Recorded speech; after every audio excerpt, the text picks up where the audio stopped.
ষড়যন্ত্র রয়েছে তার পুরোপুরি দায়ভার জামাত শিবিরকে নিতে হবে। এই ইসলামী ছাত্র শিবির বলবে আমাদের সেই জায়গায় কোনো কমিটি ছিল না। সাধারণ শিক্ষার্থীদের অকুতোভয় সাহসিকতায় বাংলাদেশ স্বাধীন হয়েছে।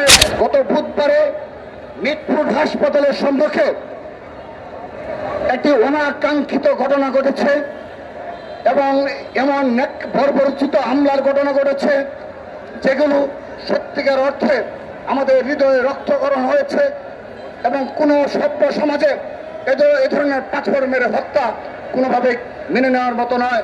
আমরাও মেনে নেয়নি, ছাত্রদল মেনে নেয়নি। আমরা বিক্ষোভ মিছিল করেছি, ক্যাম্পাসে তার প্রতিবাদ জানিয়েছে এবং সন্ত্রাসীদের সত্যিকার অর্থে গ্রেপ্তারের দাবি জানিয়েছি।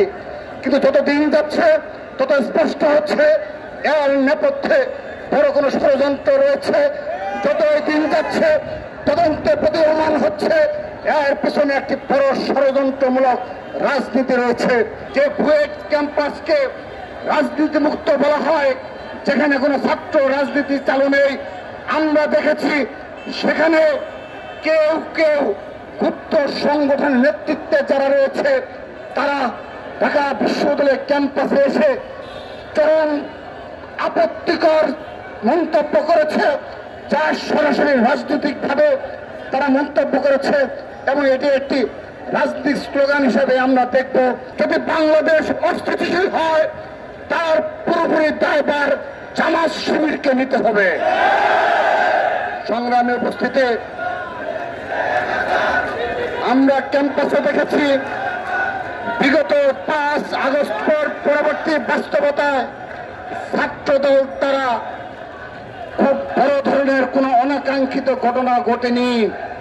ঢাকা বিশ্ববিদ্যালয় সহ জগন্নাথ জাহাঙ্গীরনগর চট্টগ্রাম রাজশাহী বিশ্ববিদ্যালয় সহ বাংলাদেশের সকল শিক্ষা প্রতিষ্ঠানে সর্বোচ্চ ধৈর্য এবং সহনশীলতার রাজনীতি উপহার দিয়ে চলেছে বাংলাদেশ জাতীয়তাবাদী ছাত্র দল।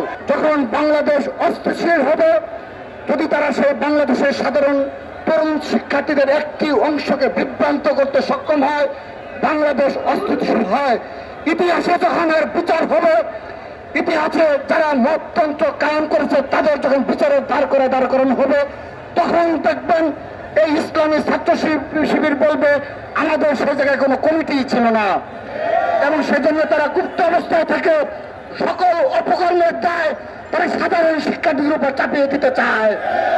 আমি সাধারণ শিক্ষার্থীদের সজাগ দৃষ্টি রাখার, জুলাই আগস্ট গণ অভ্যুত্থান সফল হয়েছে এই সাধারণ শিক্ষার্থীদের অকুতোভয় সংগ্রামের কারণে, সাহসিকতার কারণে।